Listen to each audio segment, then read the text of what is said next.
In Heavenly Places, a devotional by Ellen G. White.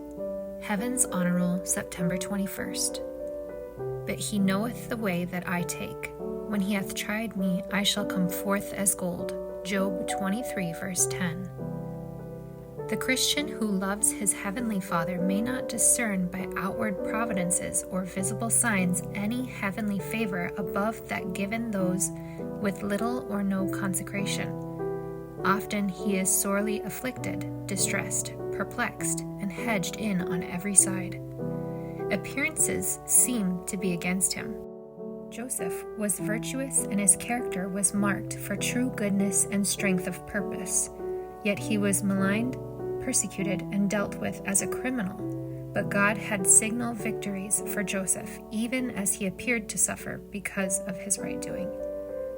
Daniel was cast into the lion's den because of his firm adherence to principle and his loyalty to God.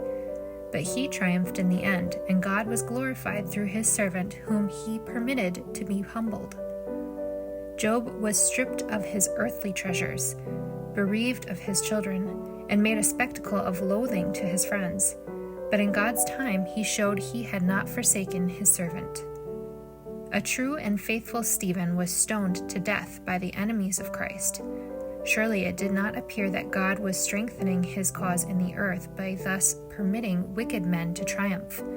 But from this very circumstance, Paul was converted to the faith, and through his word, thousands were brought to the light of the gospel. A precious, affectionate John was an exile on the lonely isle of Patmos. But here Jesus met with him and revealed to him events, stretching over the ages to the coming of Christ, and making known the counsel of the Lord for future ages. He was permitted to look upon the throne of God and to behold the white-robed redeemed ones who had come out of great tribulation and washed their robes and made them white in the blood of the Lamb. If you are called to go through the fiery furnace for his sake, Jesus will be by your side even as he was with the faithful three in Babylon.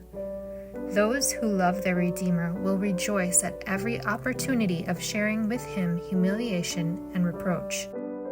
The love they bear their Lord makes suffering for his sake sweet.